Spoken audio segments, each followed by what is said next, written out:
année NIAM. Tout d'abord, je suis très content de participer à cette expérience avec vous pour parler un petit peu du parcours d'un immigré, entre guillemets. Moi, je suis né en 63 à Marrakech, la plus belle ville du monde. Ça ne me destinait pas à venir dans un endroit aussi froid que la Franche-Comté, mais je suis venu dans mes 18 ans à Besançon d'abord pour faire des études scientifiques. Et j'ai rejoint le pays de Montbéliard pour des raisons sentimentales, disons, pour mariage. Je me suis installé dans le pays de Montbéliard, à Montbéliard même, où j'ai rencontré les amis, camarades de l'Association des travailleurs marocains en France. Donc actuellement, je vis à Belfort. Je suis professeur de mathématiques et de physique au lycée professionnel d'Hydro. Donc c'est une immigration un petit peu, pas choisie, mais presque, parce que pendant mes études secondaires, j'étais parmi des élèves brillants à qui on proposait des bourses à l'étranger, notamment en France ou en Belgique.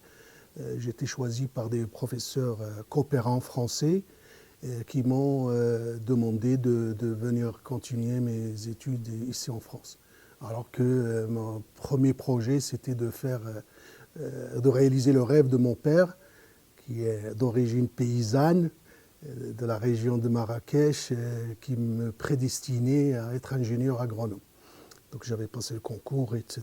Mais pour des raisons un petit peu détournées, disons politiques, parce que j'avais participé à des grèves sans prétention, hein, des grèves d'étudiants, il a préféré que je quitte le Maroc pour la France. Et j'étais le premier et le seul d'ailleurs de la famille à quitter le Maroc. Parce que ma mère, il refusait qu'on se sépare d'elle, au grand malheur de mes frangins qui ont réussi, mais au Maroc. Donc je suis venu tout seul, à 18 ans, ce qui n'était pas chose aisée, d'affronter une civilisation, une culture différente, malgré la maîtrise de la langue, de la culture française à travers les livres. Ça n'a rien à voir. Ça n'a rien à voir parce que le choc il a été immédiat. À ma descente du train un 13 septembre, je ne comprenais même pas ce que me disaient les gens parce que l'argot, je ne connaissais pas. Donc j'étais un peu perdu. J'avais même peur de ne pas réussir ma scolarité parce que je me dis, si c'est ça le français, je ne vais pas y arriver. Mais petit à petit, à l'aide de mes camarades français, qui sont souvent de la région, qui sont fils d'ouvriers de la région de Pays de Montbéliard. On a lié des amitiés qui m'ont poussé un petit peu à m'intégrer petit à petit à un groupe d'amis. Ça m'a beaucoup aidé à me fixer un peu sur le sol franc-comtois, à Besançon. Mais il y avait aussi l'aide inestimable des étudiants marocains qui sont venus au même temps que moi, parce que cette année-là, par hasard, on était 150 Marocains à venir à Besançon, ce qui est énorme.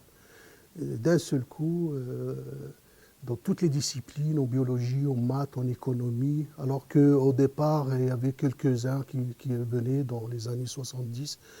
Là, cette vague-là, c'est comme si le Maroc allait se séparer de toute une génération de gamins qui avaient des possibilités pour poursuivre des études qui intéresseraient le Maroc de demain à l'époque.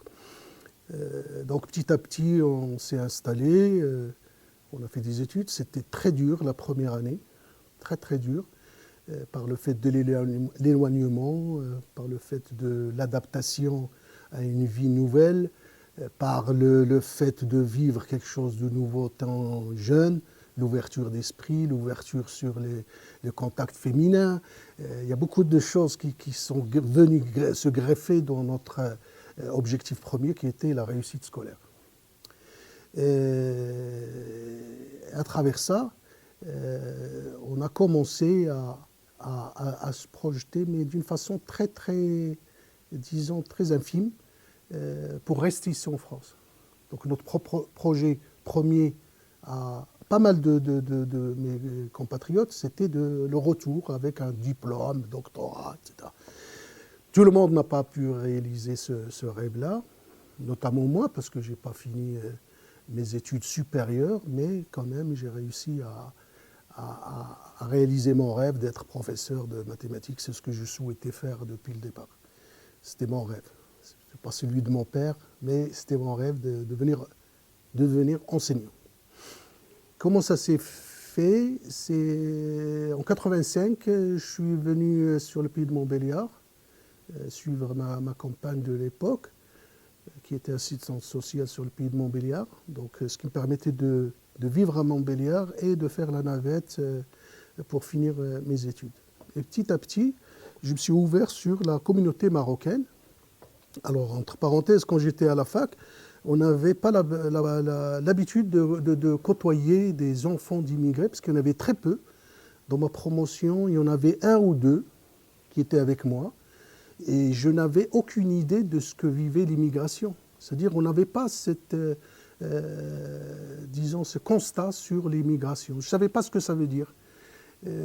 Bon, même si j'avais un oncle qui a vécu du côté de Bordeaux il y a très longtemps, mais il ne m'a pas apporté des connaissances sur ce phénomène extraordinaire. Donc je savais qu'il rentrait l'été, ramenait de l'argent pour acheter un tracteur au village. Voilà, c'était l'image un peu réduite de l'immigration. Mais là, c'était un choc pour moi de trouver autant de Marocains organisés, notamment au sein de l'association Travailleurs Marocains en France, avec des camarades qui travaillaient à Peugeot, donc souvent des ouvriers, la majorité. J'étais le seul étudiant. J'allais être rejoint par un autre plus tard, mais j'étais le seul étudiant, ce qui était très difficile de pénétrer cette association parce qu'elle n'était pas faite pour les étudiants. En plus, il y avait une sorte de méfiance vis-à-vis d'étudiants parce que ils sont porteurs un peu de gauchisme, un peu des idées un peu révolutionnaires, folles, etc. Mais petit à petit, les liens sont noués entre nous. On a créé quand même des choses très intéressantes sur le pays de Montbéliard. Je dois beaucoup à cette association, à ses fondateurs. Il y en a qu'on a perdu, comme Mohamed Naïm, dont je salue la mémoire ici, qui nous manque énormément, comme Rachidi, qui c'est un homme emblématique ici sur le pays de Montbéliard, comme Hafar, Mustapha, comme Goudard, qu'on a perdu aussi. Donc il y a des noms qui sont restés, qui résonnent encore dans le pays de Montbéliard, malgré la distance dans le temps et dans l'espace. On a essayé de fabriquer quelque chose d'abord entre nous, pour supplanter un petit peu les projets politiques, que ce soit ceux du Maroc, du régime marocain, et ceux de la France. C'est-à-dire on était entre deux fronts de lutte, ce qui nous a valu un petit peu des griefs des deux côtés, y compris des griefs, je ne l'oublierai jamais, de la gauche française. Donc on était sur tous les fronts, malgré notre petitesse, entre guillemets, en nombre, mais en qualité, on était assez fort, assez soudé, assez innovant. Le fait de créer, par exemple, une radio libre comme Radio Amitié, c'était quelque chose, de se battre contre le préfet, contre l'État, pour maintenir une radio libre qui est destinée aux populations immigrées, de faire des émissions politiques toutes les semaines, à travers une émission très intéressante, ça s'appelait Hiwar Maftouh, c'est-à-dire dialogue ouvert, où on traitait de tous les sujets de société d'une façon politique très pointue. Bon, c'est une expérience inédite pour pas mal d'ouvriers, parce que c'était un espace quand même de réflexion, un espace de travail, un espace de réalisation de projets.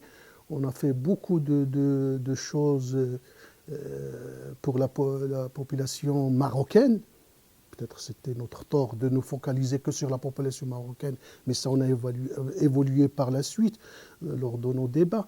Je veux pour exemple le fait d'avoir combattu le projet de Peugeot d'aide au retour.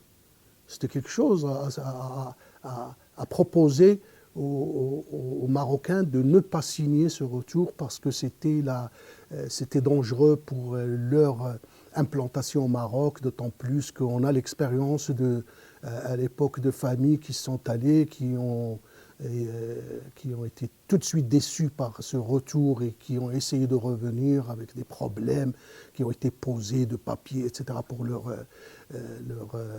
progéniture, etc. Donc, on était assez, disons, assez combatifs sur ce domaine social, sur le domaine politique, parce qu'on s'attaquait quand même à des ministres de l'Intérieur comme Pasqua, comme Jox. Hein. Il ne faut pas oublier que la gauche aussi a fait beaucoup de mal. On combattait les amicales, c'est-à-dire les antennes implantées par le consulat ou l'ambassade marocaine ici en Europe pour contrôler l'immigration. Donc, on avait plusieurs feux à gérer, mais je pense qu'avec le recul, on a réussi quand même à créer quelque chose, à créer une place prépondérante par rapport aux interlocuteurs que nous avions à l'époque, que ce soit des maires, que ce soit des bailleurs de fonds sociaux. Et je pense qu'on a marqué une époque de l'histoire du pays de Montbéliard, l'immigration marocaine du moins, et même au-delà, parce que à l'époque, je me rappelle qu'il y avait d'autres associations d'immigration différentes, algériennes, tunisiennes, pour les plus importantes. Et on avait un combat commun, mais en même temps quelques divergences politiques et stratégiques. Ce qui était dynamisant par rapport à la réflexion sur l'immigration, me semble-t-il. Le combat qui était mené au sein d'une association qui est la SCAMI, à l'époque, c'était un combat politique pour avoir une voix prépondérante, pour avoir la parole portée, etc. C'était un combat très, très intéressant. Malheureusement, je dis malheureusement que dans notre avancée politique, nous avions un petit peu disons, choisi une voie. Bon, je suis démocratique, je n'étais pas tout à fait d'accord de nous concentrer un petit peu sur la communauté marocaine, d'avoir un petit peu négligé l'international, d'avoir négligé le national, parce qu'on était affilié à l'association Travailleurs Marocains en France, qui avait des sections un peu partout en France et en Europe.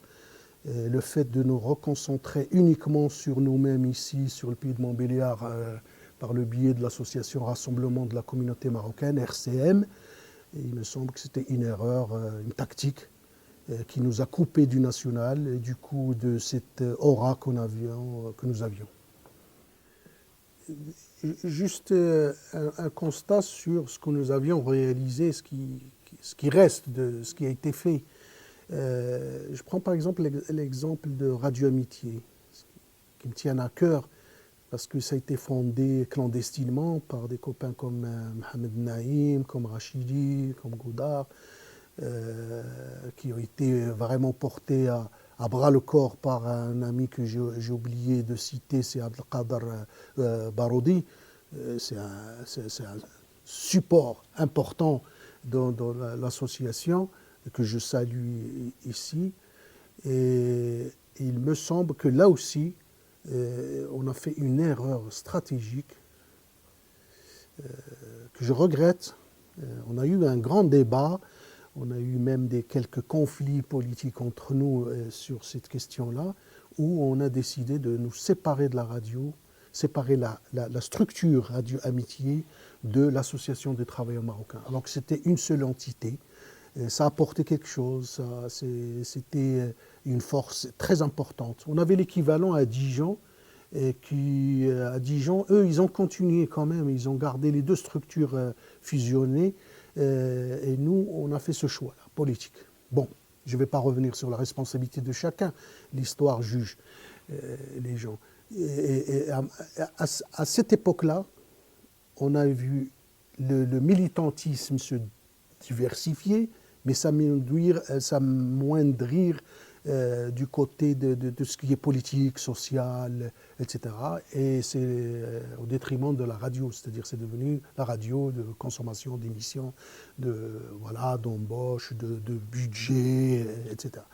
Et ça a créé quelque chose de nouveau, c'est-à-dire que nos activités politiques, ils étaient en arrière-plan, même s'ils étaient importants, hein, parce que on est resté quand même à l'offensive concernant cette histoire des deux retours, concernant la nationalité, la demande de nationalité. Je me rappelle d'une conférence que nous avions réalisée où il y avait beaucoup de demandes, où on proposait aux Marocains de demander la nationalité française. Il y avait un débat, parce qu'il y en a qui refusaient, qui disaient oui, changement de veste, etc., le dialogue classique. Et on avait comme slogan, on voudrait mettre un manteau sur la veste plutôt que de changer de veste. C'était une belle image parce qu'on est arrivé à un sens de dire que nous n'étions plus l'immigration du retour, de la noria, ce système de partir, revenir, envoyer un autre cousin, etc., qu'on a connu dans les années 50, 60, 70, mais on a une migration de l'enracinement, c'est-à-dire comme il avait bien imagé un de nos camarades lors d'un congrès, il a dit qu'on a posé les valises, ils ont pris racine. Et les racines, c'était nos enfants. C'était les mariages. Il y avait des mariages mixtes, il y avait une certaine vie un peu de ce type-là, un peu facile, un peu heureuse, disons. Pour reprendre le thème d'un candidat actuel, c'était les jours heureux. Pour l'immigration, malgré les difficultés, malgré les attaques, hein, parce que n'oublions pas que Le Pen était en train de monter, qu'il y avait les lois Pasqua, il y avait le thème de l'immigration qui commençait vraiment à être aiguisé. Donc nous, c'est à cette époque-là qu'on a choisi de nous séparer d'un outil très important qui est la Radio Amitié, qui est devenu une entité indépendante avec son conseil d'administration. Je ne dénigre pas les gens qui étaient dans le conseil d'administration parce que c'était souvent des gens de qualité. Hein. Il y avait beaucoup de gens qui sont issus du milieu associatif, qui sont de grande qualité, mais que politiquement, on n'était pas en accord total, quoi. Ça a créé, à mes yeux, une scission dans nos objectifs initiaux. Je me rappelle que lors d'un contrôle du FAS, le Fonds d'action sociale qui nous finançait à l'époque, je ne sais pas comment il s'appelle maintenant, je ne sais pas si ça existe, parce que vous voyez, il faut vous dire que je me suis un peu retiré de la vie associative concernant l'immigration, dans le sens où je ne suis plus exactement la politique de la ville concernant cette question-là. Lors d'un contrôle du FAS, on nous avait demandé où allait l'argent, contrôle classique des 5 ans, et j'avais répondu que mon rêve en tant que président, dernier président du RCM, c'était que l'immigration marocaine opterait pour une vie heureuse, où on jouait au pétanque, on s'occupait de boire un coup entre copains, etc. C'est-à-dire qu'on aurait atteint nos objectifs sur les papiers, sur le racisme, etc. On serait heureux, tranquille. C'était ça notre objectif. C'est-à-dire ce que vivent, entre guillemets, un peu la communauté portugaise ou espagnole, hein, alors qu'ils ont souffert aussi, hein, ou italienne. Hein. Donc c'était cette image-là de dire qu'on n'avait plus de revendications de bas étage concernant des droits et de l'immigration marocaine. Il était étonné, le responsable, il m'a dit c'est très peu comme objectif. Je dis parce que vous ne le vivez pas. Parce que mon rêve, c'était que, autant qu'immigré, travailleur, parce que moi j'étais, disons, une autre catégorie, hein, entre guillemets, hein, sans être péjoratif, j'étais dans l'éducation, c'était différent, un fonctionnaire, mais pour l'ouvrier qui est venu en 69 ou dans les années 70 à Peugeot, où il n'a pas vu d'évolution de salaire, où c'était quand même très dur, etc., c'était quand même quelque chose, un objectif de finir ses jours tranquille, heureux sur le sol français, autant que citoyen, pas autant que sujet ni du roi, ni un citoyen de seconde zone ici en France. Et là, je pense que c'est cette idée-là qui devait prédominer nos objectifs politiques. On n'a pas réussi pour plusieurs raisons. Hein. C'est-à-dire que les influences de la société française ont été telles que on était aussi traversé par les conflits de partis, d'idéologies, et surtout dans les années 90, je crois que c'était la descente un petit peu de notre courbe de militants. C'est l'arrivée de la religiosité dans les quartiers. Donc c'était quelque chose à laquelle on était confronté. On avait des copains qui étaient porteurs d'une certaine idée de leur religion, de leur foi, etc., qu'on acceptait totalement, qui étaient avec nous dans l'association, qui avaient leurs débats. Je me rappelle d'un grand combat que nous avions mené dans une commune, pour ne pas la citer, Betancourt, contre un maire de gauche communiste à l'époque, Le Hec, pour ne pas le citer, concernant un lieu de culte. C'était une bataille politique. C'est-à-dire que nous avions le droit, en tant que citoyens, d'avoir un lieu de culte sans que ça dégénère en guerre civile. J'ai parcouru, à l'aide des documents qu'a regroupé notre ami Rachidi Mohamed, qui est un archiviste. Hein. Il a plein de documents à voir et j'aimerais bien qu'un jour... Moi, je les ai numérisés pour le futur et j'aimerais bien qu'ils soient archivés ici... dans le département, parce que c'est quelque chose de qualité. J'ai vu des articles de journaux, des déclarations d'hommes politiques de gauche concernant la mosquée. La mosquée, c'est lieu de culte. Hein.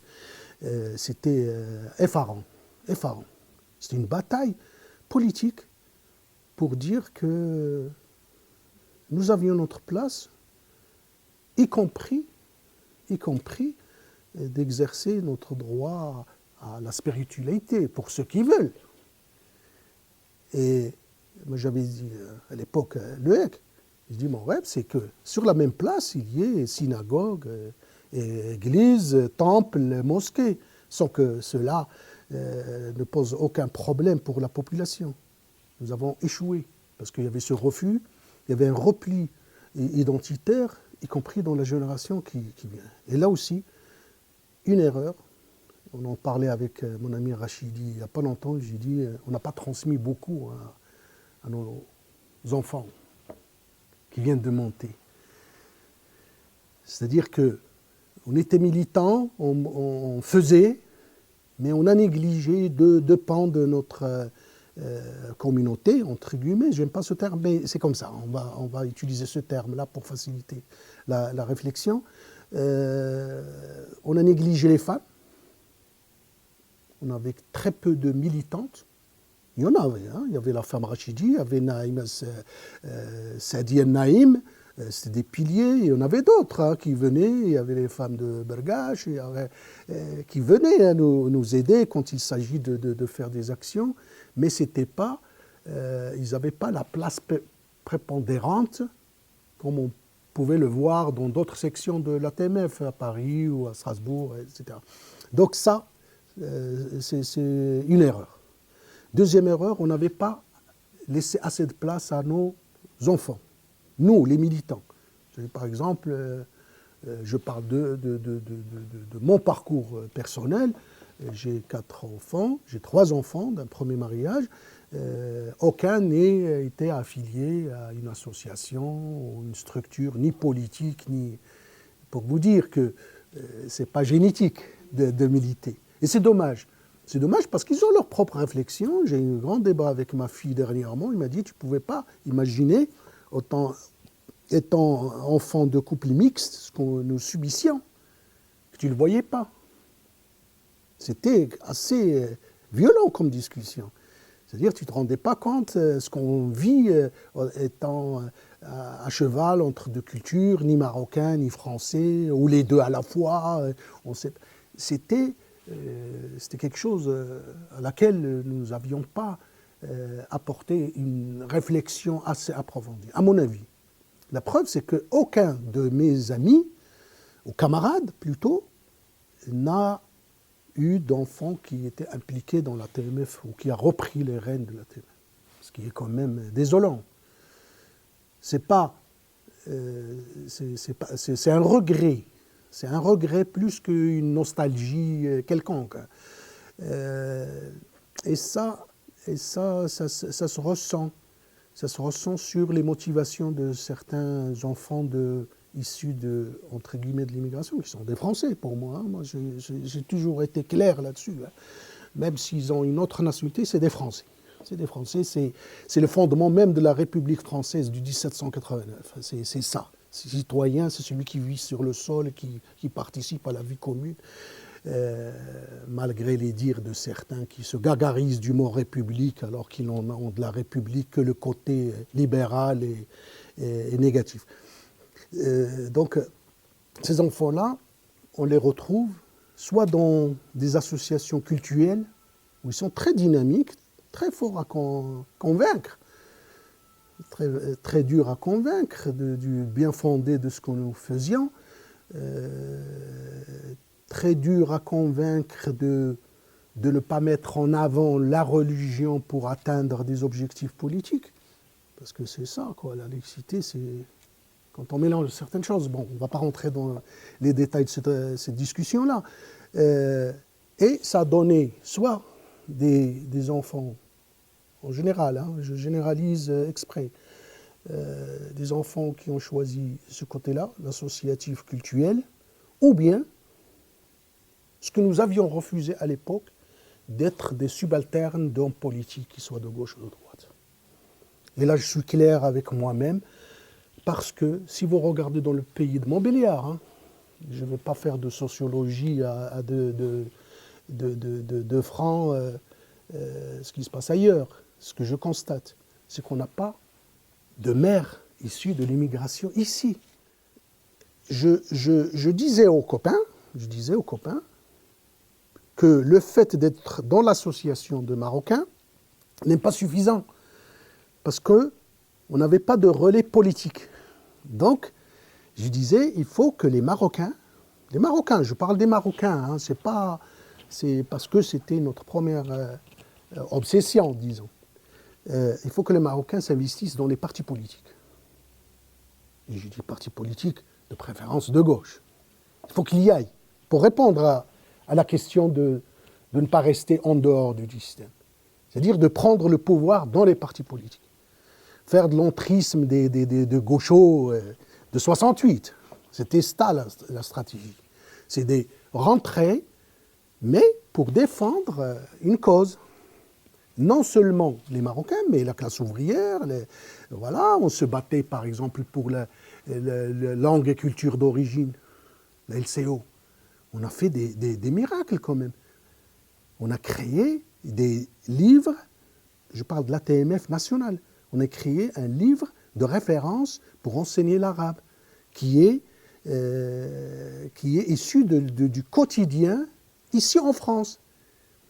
Parce qu'on voulait couper avec les instituts qu'on envoyait par le biais de l'ambassade qui venait ici enseigner aux gamins un arabe qui était lié à la culture du pays là-bas. Vous voyez, donc c'est une réflexion intéressante. Ça aurait pu alerter certains de nos camarades de gauche ici de dire « c'est intéressant, on va vous épauler et il faut y aller ». Alors non, ce n'était pas le cas. C'était Ah, ils ont celle l'arabe, c'est des intégristes. J'ai entendu ça. Hein. On a dit, bon, moi je faisais des cours de soutien scolaire, sans aide. À l'époque, ça n'existait pas parce qu'on donnait de l'argent aux associations pour faire l'aide aux devoirs, mais uniquement en primaire. Je dis, le problème ici en France, c'est le collège. Au niveau du collège, il y a un souci. Donc, je me propose de faire du soutien au collège. J'avais jusqu'à 50 élèves à Bettencourt, où des gamins venaient, je donnais des cours, je rentrais, et c'était plein, mais à condition que les parents soient là. Donc vous voyez, gratuitement, sans un centime, sans demander de l'aide aux faces, parce qu'il ne finançait pas. Il a dit, on finance la petite enfance, etc., etc. Peut-être ils avaient raison, hein, politique de la ville, etc. Mais nous, on voyait autre chose. On voyait qu'il y avait des lacunes. On voyait qu'on envoyait nos gamins des quartiers pauvres, on les envoyait dans des sections, automatiquement dans des sections de BEP, de CAP, voilà, ou bien dehors, etc. Donc on se battait sur le collège. Qu'est-ce qui s'est passé? Les proviseurs, les principaux, etc., levée de bouclier, ils ont écrit au préfet pour dire que nous faisions du prosélytisme, je ne sais pas, quelle connerie de cet acabit-là, pour nous mettre les bâtons dans les roues, alors qu'on ne demandait pas un centime. On faisait quelque chose qui est maintenant, on voit les conséquences. On a aidé quelques... Rachidi m'a raconté des histoires. Je parle de Rachidi parce que c'est vraiment... Il en a besoin aussi. Hein. Il en a besoin. Hein. C'est un ami, vraiment, si on peut lui rendre un hommage un jour, on le fera de façon importante. Il m'a dit, il a rencontré des gamins. Ah ouais, c'est grâce à vous, etc. Qui sont ingénieurs, qui sont profs. Il y a un qui me téléphone, il a trouvé mon adresse, il m'a dit, t'étais mon prof. C'est ça. Donc, on n'a pas tout perdu, on n'a pas tout gagné, mais on a fait des erreurs politiques. On l'a payé parce qu'il n'y a pas de suite. C'est-à-dire, dans l'absolu, la TMF, ou cette expérience, disons, pour ne pas dire la TMF, cette expérience, on en a besoin là. Là, ces périodes difficiles, où tout le monde est désorienté, où le racisme monte en flèche. De toutes parts, hein, toutes parts.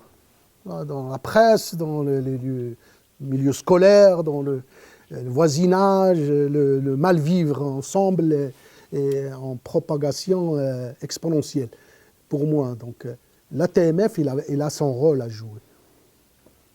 Heureusement qu'on a encore la TMF nationale qui brille un peu, voilà, un aura moindre qu'avant, mais ils ont transformé le homme de Marocain en méditerranéen ou un truc comme ça. Donc pour généraliser, bon, c'est un choix aussi. Peut-être ils ont raison, je ne vais pas les critiquer. J'ai dirigé une fédération d'un parti, voilà, c'était très, très rare, mais j'étais le secrétaire départemental du Parti communiste, pour ne pas le citer. C'est pas rien. C'est pas rien. Je continue à militer syndicalement, politiquement, mais peut-être avec plus de recul, moins d'implications impactantes, avec des projets personnels plutôt, c'est-à-dire d'écriture, voilà, de réflexion. J'ai beaucoup hésité à venir à votre expérience parce que j'avais peur que ça soit, voilà, l'immigré qu'on amène, on parle, et c'est pas du tout ça. Et qui c'est qui m'a convaincu de venir? C'est ma fille aînée. Elle m'a dit, il faut que tu y ailles, il faut qu'on entende ce que tu dis, etc. C'est ça. C'est vraiment, hein, j'ai beaucoup hésité, parce que je me suis dit, si c'est pour dire on a fait ou on n'a pas fait, il faut qu'il y ait une issue à ça. C'est-à-dire, qu'est-ce qu'on va faire demain? Je me rappelle d'une anecdote, discrétion. je me rappelle qu'on faisait l'appel du rupture du jeûne, etc. C'était Ramadan, c'était une période très intéressante. Rachidi, il était spécialiste de faire le calendrier. Je ne sais pas comment il faisait, c'est lui qui connaît les calculs, il fabriquait un calendrier, des dates, de l'heure, etc. C'était excellent, on distribuait ça aux gens, ils étaient heureux. Moi, dans mon combat laïcard, pour être péjoratif, où j'étais contre la religion en général, je dis, c'est pas notre rôle, etc., etc. On est une radio laïque, voilà, c'est nos statuts. J'ai omis le rôle de rendre service, parce que aucune radio autre, ni télé, ne faisait une émission pour dire aux gens, voilà, c'est le Ramadan, etc. Donc, dans l'absolu, je comprenais, ça rendait service. Les gens, ils étaient branchés là-dessus. Ils étaient vraiment, ils attendaient qu'on fasse. Alors qu'ils n'étaient pas d'accord avec nous. Hein. Attention, hein, c'est les politiques là-bas. Et même une fois, ils ont dit, il y a une voiture noire qui est venue les prendre et tout, et les emmener parce qu'ils sont contre le roi. C'était ça. Donc, une fois, il y a un ami, je ne vais pas citer son nom parce qu'il se reconnaîtra, il a fait une erreur. Une erreur, il a avancé l'heure de rupture du jeûne. Il a lancé ça fait un tintamarre où il y a des gens que je ne connaissais pas qui sont venus à la radio. Ça affrontait l'indélicat. Alors là, moi je suis monté au créneau et j'ai annoncé, comme ça, hein, il y avait tous les copains dirigeants qui étaient là. Ce qui était malheureux, c'est qu'il y avait un copain dirigeant qui était à la tête de ceux qui ont mené la fronde. Je dis, bon, c'était un service, dorénavant, on arrête. Dès ce soir, il n'y a plus d'appel à la prière, on est une... Voilà, j'ai déclaré ça. Et effectivement, on a arrêté une semaine. Les appels, les téléphones, non, il faut recommencer.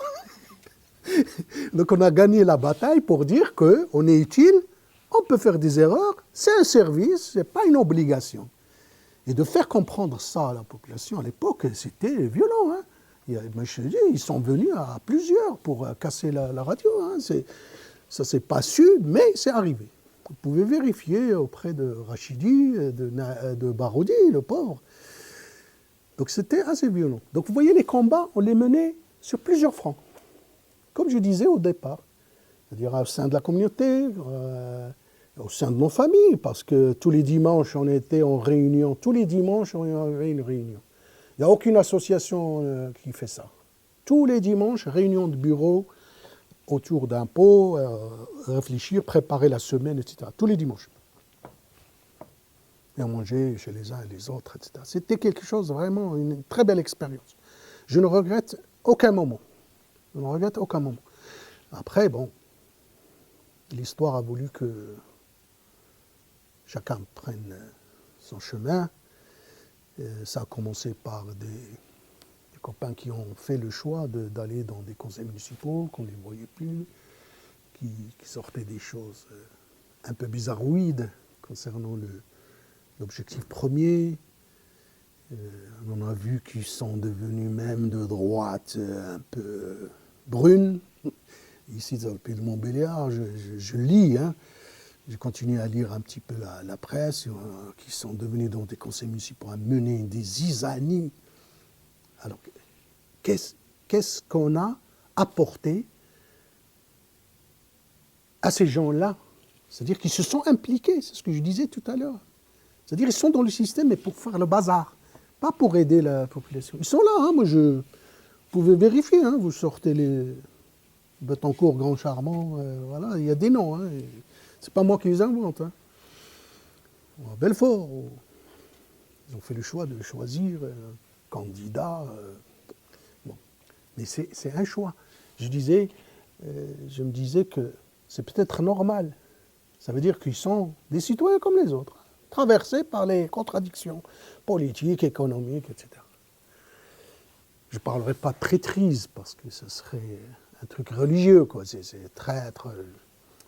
Je parle uniquement de perte de boussole. Perte de boussole.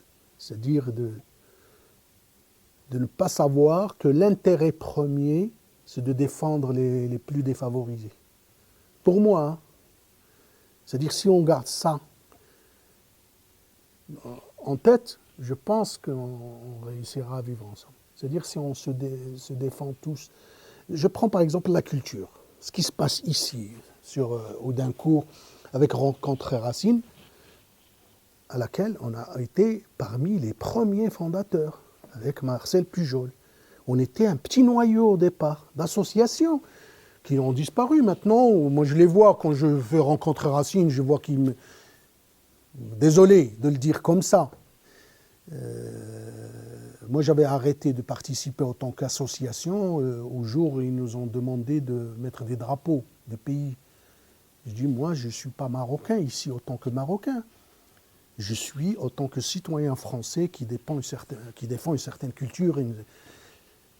Le jour où ils ont commencé à faire de la bouffe sur Rencontre Racine, nous, on vendait des livres d'hommes politiques comme Serfati, comme Moumi. Le jour où le thé est devenu un franc ou un euro, je ne me rappelle plus, nous, on l'offrait. Donc on était en contre-courant de ce qu'on voulait faire de nous.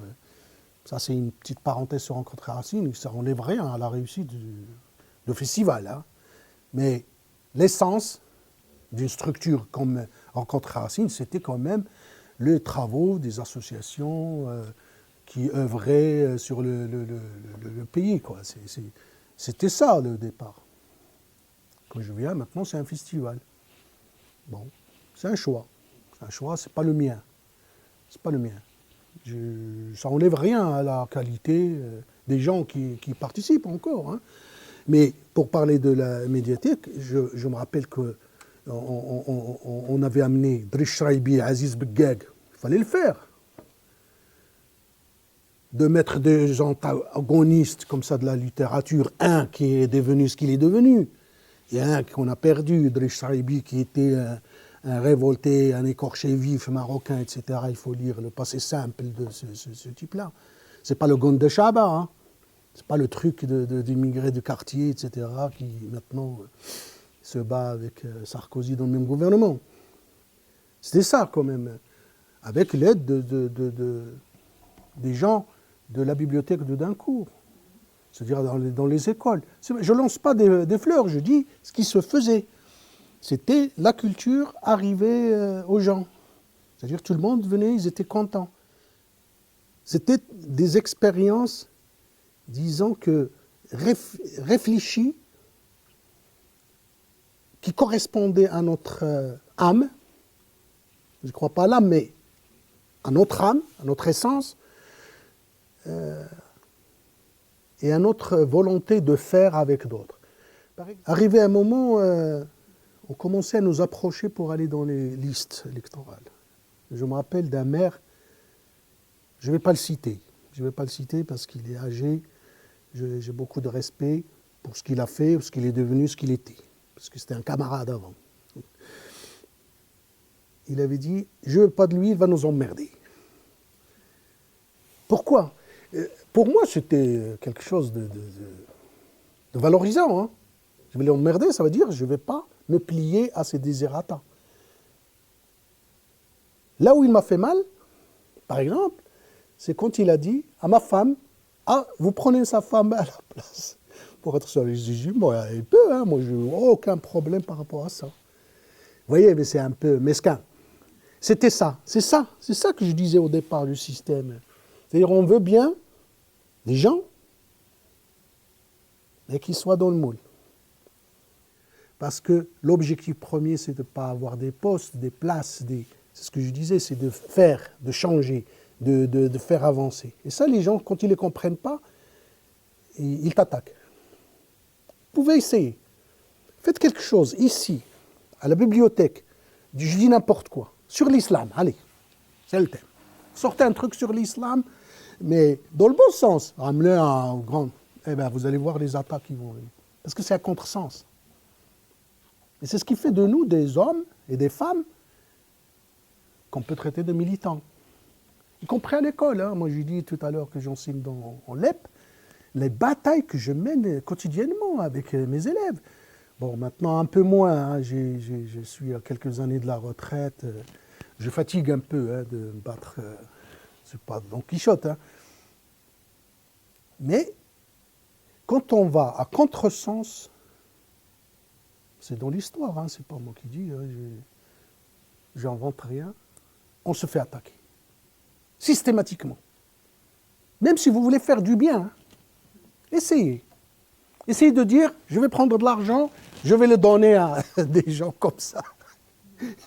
Et vous allez voir, ah, pourquoi il donne ça? Pourquoi? Parce que c'est pas, il dit, c'est pas naturel, c'est pas normal. Il me disait, pourquoi tu habites le Champ-Montant? Des amis, hein? Qu'est-ce que tu es allé faire là-bas au Champ-Montant? T'es prof, qu'est-ce que tu vas aller faire au Champ-Montant? Oui. Alors que moi, j'avais compris qu'on était en train de vider les quartiers. Toute la classe moyenne partait et on laissait un entre-soi des gens qui sont en difficulté. Ça peut engendrer que le merdier qu'on vit. Même si on replâtre les bâtiments. Hein. C'est ça, donc c'est des batailles quotidiennes, régulières, et comme dit l'autre, on doit se méfier de ses amis, que les ennemis, on les connaît. Souvent les coups viennent de ceux qu'on croit des ennemis, malheureusement, y compris au niveau national. Et ça, c'est-à-dire que si on ne s'engage pas politiquement, c'est mon message, on peut être qu'observateur qui subissent les aléas les envies de ceux qui veulent nous mener vers l'abîme. Donc il faut un engagement sincère, mais du côté des faibles. Pas de chercher la complaisance ou bien de la régularité des entrées d'indemnités d'adjoints. Ça, c'est insuffisant. Je regarde des fois, je prends beaucoup le bus hein, et je regarde les gamins qui montent dans le bus. Beaucoup de petits magasins. J'écoute ce qu'ils disent, etc. C'est effarant, le creuser. C'est-à-dire que à ces gamins-là, on est en train d'injecter le venin de la haine. Par le biais de la presse, par le biais de beaucoup de choses. Je les entends se parler entre eux, de se projeter. Ça, c'est des gamins, hein, je vous dis, collège. Et je me vois désarmé de dire, je n'ai pas assez de vie pour nous occuper, parce qu'il faut être beaucoup, comment ils se parlent, comment ils ne se respectent pas. Mais normal, hein, des insultes. Je suis dans un lycée professionnel où il y a beaucoup de brassage, etc.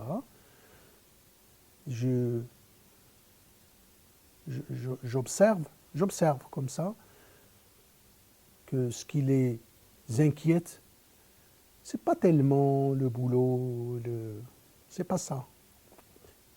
C'est ce qu'ils vivent au quotidien. C'est-à-dire les fractures sociales et culturelles. C'est-à-dire comment ils les subissent. La TMF, pour revenir à... On faisait quand même venir des intellectuels comme Fatima al-Mernissi, qui était décrié pour son bouquin Le harem politique. C'est quand même, hein, avec Sal Campbell,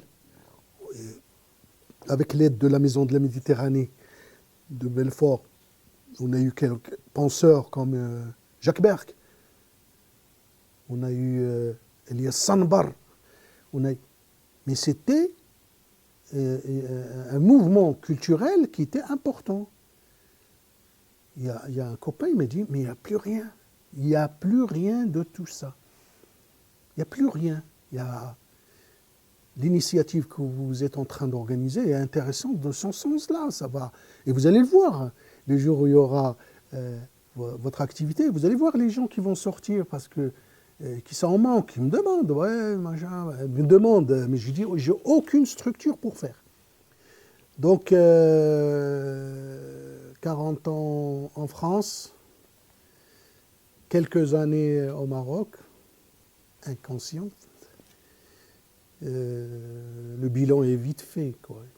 Moi, je me considère ma vie ici, mais avec le souhait quand même de visiter le Maroc autrement. De le voir avec un autre œil, d'aller écrire. Ça, c'est un projet qui me plairait à la retraite, par exemple. Pas pour dire le retour, mais au moins connaître. Je lis beaucoup sur le Maroc, sur son histoire, j'ai écrit quelques romans. J'ai écrit un roman sur l'invasion de la France du Maroc. C'est une histoire romancée. Je suis en train d'écrire sur l'histoire de mon père et l'Indochine. Ça s'appelle Ho Chi Minh et moi. Vous voyez, j'ai toujours ce contact filial avec mon pays d'origine, mais sans tomber dans l'excès nationaliste. Et j'adore le Maroc, hein, comme d'autres pays. Hein, d'autres pays. C'est pas pareil, surtout Marrakech. J'adore ma ville natale. Je suis en train d'écrire mes petites histoires d'enfance, parce que j'ai vécu 13 ans là-bas, à Marrakech. Et j'ai gardé des souvenirs intacts de cette période-là, et j'écris là-dessus. C'est un peu anecdotique, rigolo, voilà. Ça, c'est mon contact avec le Maroc. Mais sans plus. C'est-à-dire, s'ils me demandent demain de prendre les armes parce qu'il y a une guerre frontalière, je refuserai. Je refuserai. Je suis pour la paix, profondément pacifiste, mais bon, guerrier dans la main. Donc, une relation un peu ambiguë dans le sens où c'est très difficile dans la communauté d'exprimer certaines choses. C'est très difficile. Même des fois, ils ne comprennent pas.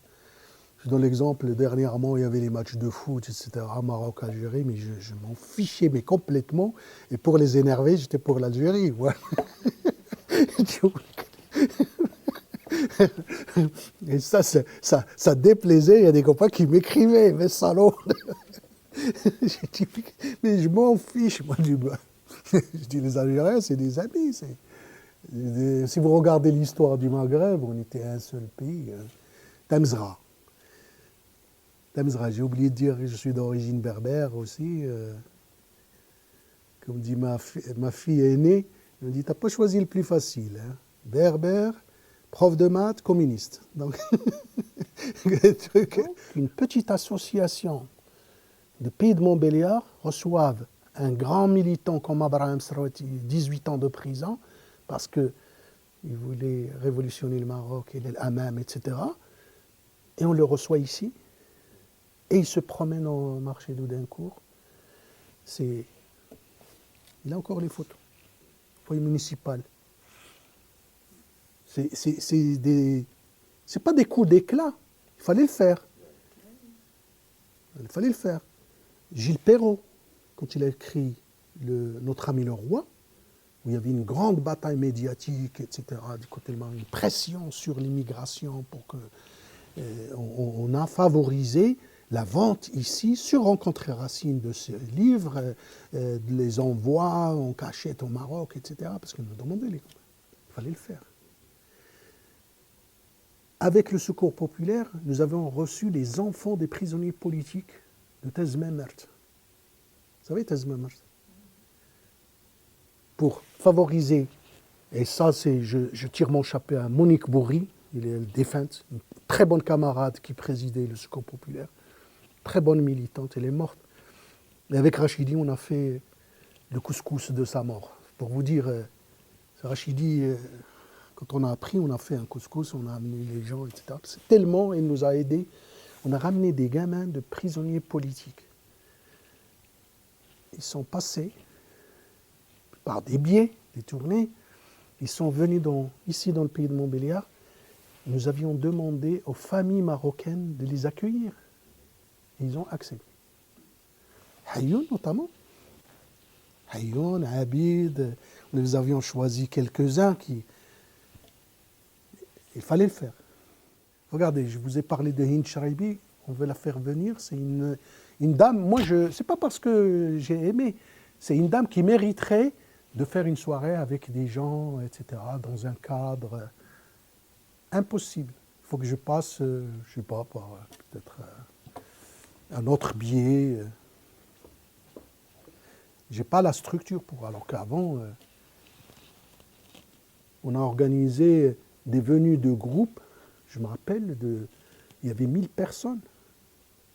1000 personnes sans service d'ordre.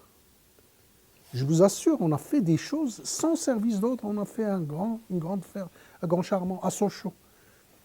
Il y a la police qui est venue, il me dit, il est où le service d'ordre? J'ai dit, il n'y en a pas.